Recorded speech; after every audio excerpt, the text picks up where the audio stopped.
اور وہ عمان گئے ان چیزوں کو طے کی جائے، حالانکہ یہ بہت پہلے طے ہو جانی چاہیے تھی۔ اب میں آ جاتا ہوں اس بات پر کہ اس کے بعد کیا ہوا، ڈیولپمنٹ یہ ہوئی کہ سعودیہ پر بھی حوثی جو یمنی انہوں نے اٹیک کر دیا، اس پھر سعودی عربیہ نے فوری طور پہ پاکستان اور ترکی سے کچھ انوائٹ کیا، اور وہاں ان کا ایک پیکٹ ہو گیا کہ ایک ملک پر حملہ، سب پر حملہ تصور کیا جائے گا۔ اب ایران کہہ رہا ہے کہ ہمیں اگر انوائٹ کیا جاتا تو ہم بھی شامل ہوتے۔ اصولی طور پہ ایران کو بھی اس پیکٹ کا ایسا ہونا چاہیے تھا، لیکن یہ ایران نے اس موقع کو ضائع کیا۔ جب فیلڈ مارشل اور پرائم منسٹر ایران میں گئے آیت اللہ خمینائی کی آخری رسومات میں شرکت کے لیے، تو وہاں سے وہ سیدھا ٹرکی گئے تھے، صرف یہ میسج دینے کے لیے کہ Turkey is the black major would be a major player in this region. اب ظاہر ہے ہم نے تو نہیں لے کر جانا کہ جی آپ ہمارے ساتھ ہیں، وہاں وہ گئے۔ اس کے بعد Turkey was invited in Egypt, Turkey was invited in سعودیہ۔ تو یہ وہ ٹائم تھا جب ایران ان کو اپنے پاس بھی بلاتا اور ان کے سے بیٹھ کے طے کرتا کہ بھئی آگے ہم نے فیوچر میں کیا کرنا ہے، ہم فیوچر میں کیوں نہ ایک الائنس بنائیں۔ اگر ہم الائنس بنا لیں پھر امریکہ کا تو اس علاقے سے اثر و رسوخ ہمیشہ کے لیے ختم ہو جائے گا، اس کو انہوں نے مس کیا۔ میں ابھی آپ کی توجہ دلاتا ہوں صلح حدیبیہ کی طرف۔ ہم مسلمان اپنی روایات اور اپنی تاریخ کو بھول جاتے ہیں، ہم توجہ ہی نہیں دیتے کہ صلح حدیبیہ کیا چیز تھی۔ وہ ایک فیوچر کا آپ نے نقشہ کھینچا جناب رسول کریم صلی اللہ علیہ وسلم نے۔ وہ کیسے کھینچا کہ آپ نے جب 3 جنگیں ہم جیت گئے، بدر، احد اور خندق، اس کے بعد خندق کے موقع پر آپ نے فرمایا کہ اب دوبارہ یہ ہم پر حملہ نہ کر سکیں گے، کیونکہ وہ 24,000 کی فوج لائے تھے، وہ مدینہ طیبہ میں داخل ہی نہ ہو سکے، مدینہ کے باہر ہی بیٹھ بیٹھ کے محاصرہ کر کے واپس چلے گئے۔ اللہ تعالیٰ نے کہا ہم نے ایک ایسی فوج بھیجی جو انہیں نظر ہی نہیں آتی تھی۔ اللہ نے ایک ایسا طوفان باد و بارہ بھیجا، ان کے گھوڑے بھاگ گئے، ان کے کھانے کا سامان تباہ ہو گیا، اور اس رات ابو سفیان جو ان کے کمانڈر تھے اس وقت ایمان نہیں لائے، تو انہوں نے طے کہ اگر ہم ایک رات اور رہے تو سردی سے ہی مر جائیں گے، بہتر ہے یہاں سے واپس جائیں۔ یہ ایک فتح تھی۔ تو آپ نے کہا اب ہماری باری، ہم جائیں گے۔ تو آپ نے عمرے کا پروگرام بنایا، آپ نے خواب میں دیکھا ہم عمرہ کر رہے ہیں، لیکن اس میں ٹائم کا تعین نہیں تھا، تو آپ صحابہ کو لے کے 12,000 کے قریب صحابہ کو لے کے آپ مکہ روانہ ہوئے۔ لیکن آپ نے روٹ کون سا اختیار کیا؟ آپ حدیبیہ کے راستے سے آئے۔ اگر آپ مکہ کے اطراف کو دیکھیں تو حدیبیہ کا راستہ پہاڑی علاقہ ہے، وہاں کوئی میدان بھی نہیں ہے۔ آپ نے یہ انہیں بتا دیا کہ ہم جنگ نہیں لڑنے آئے، قربانی کے اونٹ بھی آپ کے ساتھ تھے۔ جب آپ وہاں پہنچے حدیبیہ کے مقام پر تو رات کو عربوں نے حملہ کر دیا، مشرکین مکہ نے۔ جب حملہ ہوا تو آپ نے صحابہ کو کہا کہ ان کے ساتھ لڑنا نہیں ہے، ان کو گرفتار کریں۔ تو 100 کے قریب ان کے نوجوان گرفتار کر لیے گئے۔ آپ نے ان کو گرفتار کے بعد آپ نے ان سے خطاب کیا، آپ نے کہا ہم تو عمرہ کرنے آئے ہوئے ہیں بھائی، اس موقع پہ تو اگر یہ وہ مہینے ہیں محترم مہینے جہاں اگر کسی کے باپ کا قاتل بھی آئے تو نہیں روکا، آپ یہ کیا کر رہے ہو؟ آپ نے کہا میں تمہیں آزاد کرتا ہوں، واپس جا کے میرا پیغام دو۔ وہ جب واپس آئے تو سر جھکائے ہوئے، عرب کے جتنے سردار تھے جو اس موقع پہ آئے ہوئے تھے عرب میں، انہوں نے بھی قریش کی مذمت کی کہ بھائی دیکھو آپ نے کیا حرکت کیا، وہاں حملہ کیا، انہوں نے تو آپ کے بندوں کو بھی چھوڑ دیا، وہ آپ چاہتے تو ان کو تہہ کر دیتے، لیکن پھر صلح نہ ہوتی نا۔ پھر صلح ہو گئی، صلح کے لیے ماحول بن گیا۔ اب جب بیٹھ گئے، اب دیکھیے صلح ہو گئی، صلح کی تحریر لکھی جا رہی ہے، اور تحریر کے نظام جب یہ لکھا گیا کہ یہ معاہدہ جو ہے یہ سرداران قریش اور حضرت محمد رسول اللہ صلی اللہ علیہ وسلم کے درمیان ہے، تو ان کا جو سفارتکار تھا جو یہ مذاکرات کر رہا تھا، سہیل بن عمرو، وہ ابھی تک اسلام نہیں لائے ہوئے تھے، انہوں نے اعتراض کر دیا۔ انہوں نے کہا اگر ہم یہ مان جائیں آپ محمد الرسول اللہ ہیں تو پھر تو جنگ کس بات کی، ہم تو آپ کو رسول نہیں مانتے، آپ لکھیں، اس کو کاٹیں، لکھیں یہاں پر کہ یہ معاہدہ سرداران قریش اور محمد بن عبداللہ کے درمیان۔ یہ بڑا اہم موقع تھا، صحابہ اکرام بھی اس پر بڑے، ان کو بھی غضبناک ہوئے کہ یہ کیسے ہو سکتا ہے کہ حضور کے نام کے آگے سے ہم محمد الرسول اللہ کاٹ دیں۔ مگر آپ جانتے تھے کہ معاہدہ بڑا اہم ہے، ہمیں معاہدے تک پہنچنا ہے۔ آپ نے حضرت علی کرم اللہ وجہہ کو کہا، انہوں نے معذرت کی کہ میں تو آپ کے نام کے آگے سے رسول اللہ نہیں کاٹ سکتا، تو آپ نے کہا مجھے دکھاؤ معاہدہ، تو آپ نے اپنے دست مبارک سے رسول اللہ مٹا دیا اور محمد بن عبداللہ لکھا گیا، کیونکہ آپ جانتے تھے معاہدہ ہونا ضروری۔ جب معاہدہ ہو گیا تو معاہدے کی پہلی وائلیشن ہو گئی کہ وہ جو سہیل بن عمرو کا بیٹا تھا ابو جندل، جو مسلمان ہو چکا تھا اور بیڑیوں سے بندھا ہوا تھا، وہ بیڑیاں توڑا کے آپ کے کیمپ میں پہنچ گیا کہ دیکھیے جی میرے پاس تو ظلم ہو رہا ہے بڑا۔ تو آپ نے اس کی حالت دیکھی، صحابہ کے دل بھی پسیج گئے کہ ہمیں اس کو پناہ دینی چاہیے۔ تو آپ نے سہیل بن عمرو کو کہا کہ اس کو مجھے ہدیہ کر دو، مجھے گفٹ کر دو اپنا بیٹا، ہم اچھے طریقے سے رکھیں۔ اس نے نہیں جی، میں تو اس کو واپس لے جاؤں گا۔ اس نے کہا جی یہ معاہدہ ہو چکا ہے کہ جو ہمارے پاس سے آپ کے پاس آئے گا واپس کریں گے، آپ اسے واپس کریں گے۔ تو آپ نے صحابہ کو کہا کہ نہیں، ہم اس معاہدے کی پاسداری کریں گے۔ اور آپ نے اس ابو جندل کو بھی کہا کہ تم بیٹا صبر کرو، اللہ تمہارے لیے راستہ نکالیں گے۔ اس کو حوالے کیا گیا۔ آج کل کے حالات ہوتے تو ہم سٹینڈ لیتے کہ ہم نہیں، لیکن آپ نے کہا نہیں، معاہدے کو انٹیکٹ کیا جائے، کیونکہ اس کے نتائج تو آگے آنے والے تھے۔ پھر اس کے بعد آپ وہاں سے پلٹے۔ صحابہ اکرام بڑے رنجیدہ تھے کہ یہ ہم نے معاہدہ کیوں کیا، کہ جب ان کا بندہ آئے گا ہم واپس کریں گے، اور جب ہمارا وہاں جائے گا مدینہ سے کو بھاگ کے مکہ تو وہ واپس نہیں کریں گے، اور ہم اس سال عمرہ بھی آپ کو نہیں کرنے دیں گے، اگلے سال آپ آ کے عمرہ کریں۔ لیکن اگلے 10 سال تک جنگ نہیں ہوگی۔ جب آپ واپس پلٹے، صحابہ بڑے بوجھل دل کے ساتھ پلٹے کہ ہمیں قربانیاں بھی وہاں نہیں کرنے دی گئی، ہمیں حرم کی حدود میں بھی نہیں جانے دیا گیا۔ اسی وقت اللہ تعالیٰ کی طرف سے آیات نازل ہو گئیں، انا فتحنا لک فتحا مبینہ، اے میرے پیغمبر، ہم نے آج آپ کو فتح مبین عطا کر دیے۔ آپ نے صحابہ کو کہا کہ اللہ کی طرف سے بشارت آ گئی۔ اب دیکھیے اس پہ کیا ہوا، اس معاہدے سے، اس معاہدے اس کے نتیجے میں آپ کو ٹائم مل گیا۔ آپ نے اس دوران تمام حکمران جو تھے علاقے ان کو خطوط لکھے، وہ 7 خطوط آج بھی موجود ہیں۔ اور اللہ تعالیٰ فرماتے ہیں اس معاہدے کے نتیجے میں یدخلون فی دین اللہ افواجا، اب فوجوں کی صورت میں لوگ دین میں داخل ہوئے، اسلام پورے علاقے میں، خطے میں پھیل گیا۔ لوگ کہا کہ یار یہ کون لوگ ہیں جن کے ساتھ قریش کو معاہدہ کرنا پڑا ہے، یہ کون سی طاقت ہے جو نئی طاقت ابھر آئی؟ انہوں نے کہا یار ہم یہ ہمارے، وہ تو آپ کو مدینہ والوں کو اپنے مقابل ہی نہیں سمجھتے تھے، لیکن اب معاہدہ ہو چکا تھا۔ تو اللہ تعالیٰ نے اس معاہدے کی آپ نے اتنی حفاظت کی کہ جب ایک اور صحابی حضرت بشیر رضی اللہ تعالیٰ نے، وہ بھی مکہ سے بھاگ کر، مکہ کی قید میں تھے، وہ بھاگ کر مدینہ طیب آ گئے، تو مکہ کا وفد آ گیا، 2 افراد آئے مکہ سے کہ اس کو ہمارے حوالے کیا جائے، ہمارا قیدی ہے۔ صحابہ نے کہا کہ ہمیں پناہ دینے، آپ نے کہا نہیں، معاہدے کی پاسداری ہوگی۔ آپ نے حضرت بشیر کو ان کے حوالے کیا کہ آپ جائیے، اللہ آپ کے لیے راستہ نکالیں گے۔ راستے میں اس صحابی نے اپنے جو 2 گارڈ تھے ان میں سے ایک کو مار ڈالا، دوسرا ڈر کے مارے بھاگ گیا، اور وہ اس کی تلوار اور جانور لے کر مدینہ طیب آئے اور کہنے لگے اللہ کے رسول صلی اللہ علیہ وسلم، آپ نے معاہدہ پورا کیا ہے، اب میں مدینہ نہیں ٹھہروں گا۔ وہ شام کی طرف نکل گئے اور تجارتی راستے پہ اپنا مسکن بنا لیا۔ اب مکہ کے اندر جتنے لوگ تھے جو ان کے ظلم و ستم کو سہ رہے تھے، وہ بھی وہاں سے نکلے اور مدینہ آنے کی بجائے وہ شام کے اس راستے پہ پہنچ گئے۔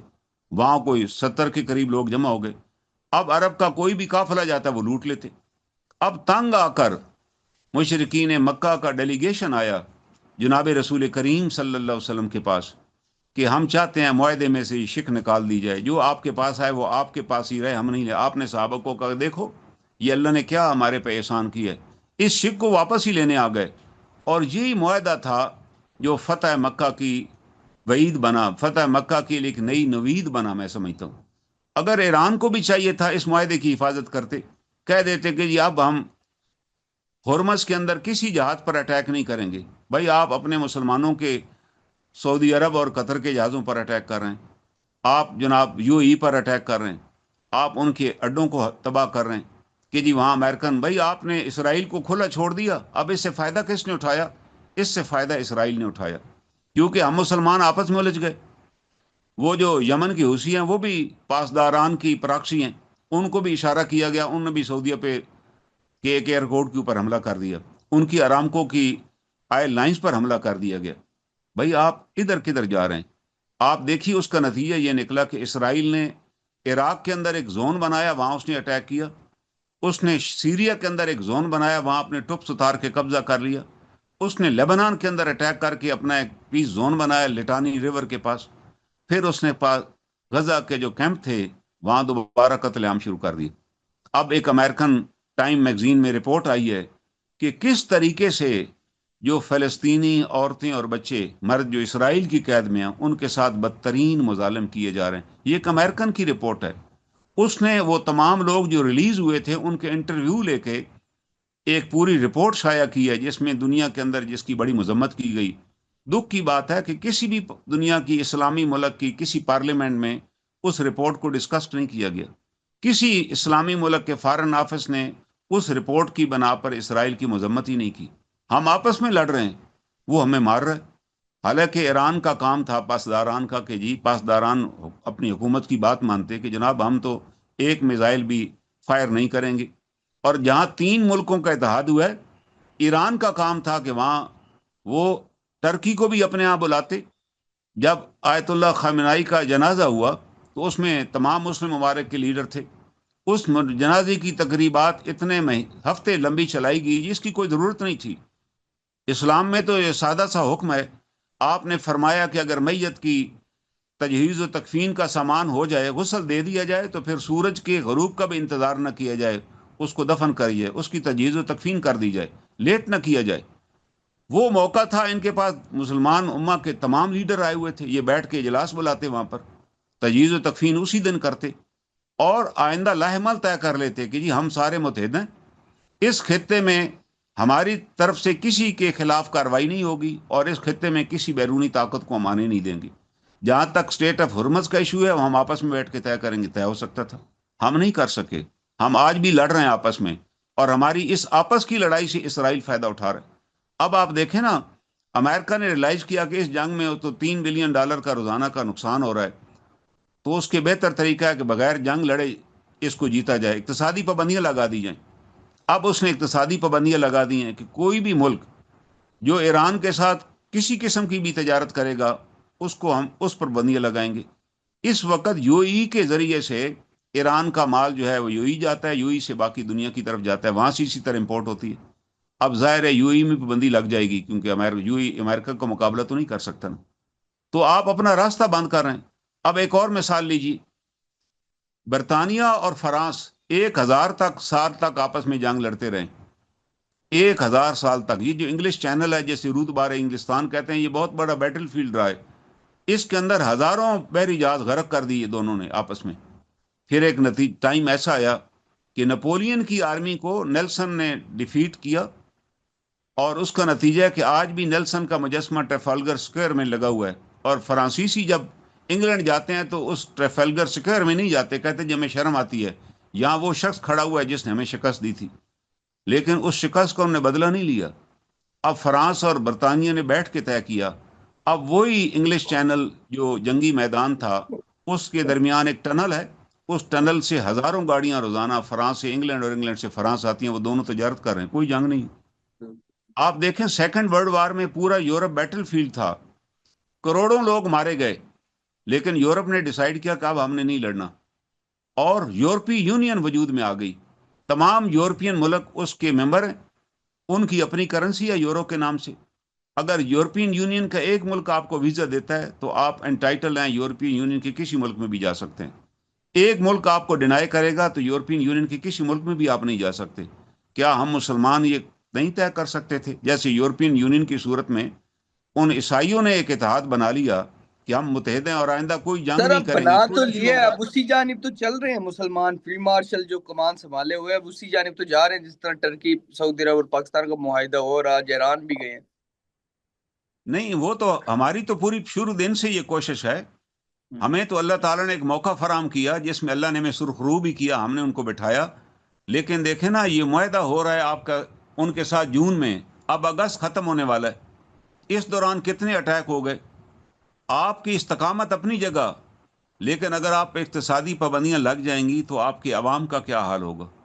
وہاں کتنی تباہی انہوں نے کی اس دوران، پل تباہ کیے، تعلیمی ادارے تباہ کیے، سکول تباہ کیے.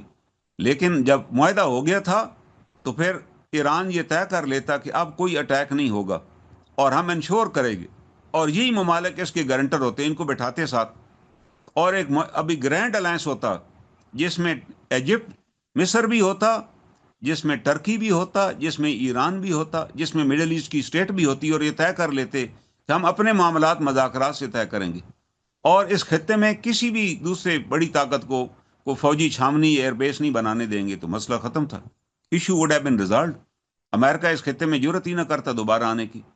تو دیکھیں نا، ابھی بھی ہماری سلو سپیڈ ہے، ہمارے اندر پرانے بغض اور پرانے کینے موجود ہیں جس کی وجہ سے ہم بیٹھنے کو تیار نہیں ہیں. یہ ہمیں قرآن نے حکم دیا ہے، شاوروا بینہم، کہ تم آپس میں بیٹھ کے اپنے معاملات طے کرو، وہ ہم طے کرنے کو تیار نہیں. پاکستان کی ایفرٹ ہے، جب بھی پاکستان کو موقع ملتا ہے فیلڈ مارشل اور پرائم منسٹر وہاں پہنچ جاتے ہیں. فیلڈ مارشل کی پرسنل انسسٹنس ہے، آپ کہہ لیجئے کہ بھائی آپ اس کو آگے چلائیں، ہم پیکٹ کر چکے ہیں، آپ بھی شامل ہو۔ ایران اب کہہ رہا ہے، ایران کے وزیر خارجہ نے کہا کہ ہمیں بھی اگر دعوت دی جائے تو ہم، بھائی دعوت کی کیا ضرورت ہے، آپ شامل ہو اس کے اندر، اور یمن کو بھی لے کر آئیں۔ یہ خطے میں تقسیم کس نے کی ہے؟ آپ ذرا تاریخ اٹھائیے، فرسٹ ورلڈ وار کے بعد جب جو چرچل تھا وہ منسٹر تھا، منسٹر آف کالونی افیئرز، اس کو سیکرٹری آف کالونی افیئرز کہتے تھے، وہ اس نے اس علاقے کا نقشہ بنایا ایک بڑے پلان کے تحت۔ نقشہ اس نے اس طرح بنایا کہ جب ہماری فوجیں اس خطے سے نکل جائیں تو یہ لوگ، یہ ملک امن سے نہ رہیں، یہ آپس میں لڑتے رہیں۔ پاکستان کی مثال لے لیجیے، انڈیا اور پاکستان سے انگریز نکل گئے، مگر جاتے جاتے ان نے گرداسپور کا پورا ضلع جو تھا اور فیروز پور کی تصویریں انڈیا کو دے دیں جہاں مسلم میجارٹی تھی۔ اس طریقے سے انہوں نے کشمیر کا راستہ انڈیا کو دے دیا، ورنہ Kashmir was integral part of Pakistan, اس کو تو راستہ ہی نہیں تھا، تو کوئی زمینی راستہ ہی نہیں تھا۔ 14 اگست کو جو نقشہ رنگس ہوا اس کے اندر امرتسر اور گرداسپور وار ان پاکستان، لیکن ریڈ کلف کو بلایا گیا، اس نے فوراً ایک نیا نقشہ جاری کر دیا، اور عید والے دن مسلمان یوم آزادی منا رہے تھے کہ ان پر مساجد پہ حملہ ہوا، ہزاروں مسلمانوں کو مسجدوں میں شہید کر دیا گیا، اور کشمیر کا اور ہمارے درمیان ایک قضیہ کھڑا کر دیا گیا جس کو آج تک پاکستان اور ہندوستان طے ہی نہ کر سکے، لڑ رہے ہیں۔ اسی طرح ملائیشیا اور انڈونیشیا کے درمیان بورنیو آئی لینڈ کا قضیہ کھڑا کر دیا گیا، ایران اور عراق کے درمیان شتر عرب کا مسئلہ کھڑا کر دیا گیا، اسی طرح یمن اور سعودیہ کے درمیان ایک چھوٹے سے ریت کے ٹیلے کا کھڑا کیا گیا، وہ آج تک لڑ رہے ہیں۔ اور بھائی آپ بیٹھ جائیں، بیٹھ کے طے کریں ان معاملات کو، آپ کس بات پر لڑ رہے ہیں بھائی؟ آپ دنیا میں یورپ کے جتنے ممالک ہیں ان سب کے کلیم تھے ایک دوسرے کے اوپر، اسپین اٹلی پہ کلیم کر رہا تھا، اٹلی کا فرانس کے ساتھ ایشو تھا، جرمنی کا ریسٹ آف یورپ کے ساتھ تھا، لیکن آج وہ سارے ایک لڑی میں پروئے ہوئے ہیں۔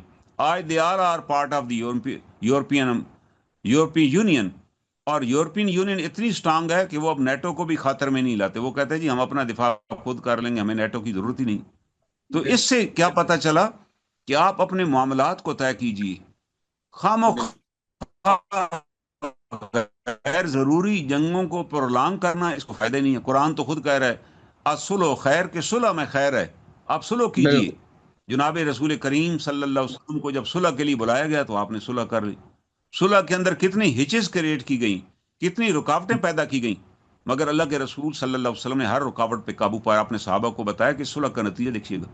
جو دنیا میں اسلام پھیلا اور بیرون ملک اسلام کا پیغام پہنچا وہ اس پیریڈ کے دوران پہنچا، اور جب اس بالکل۔ صلح کو مکہ والوں نے وائلیٹ کیا تو اس کے نتیجے میں مکہ فتح ہو گیا۔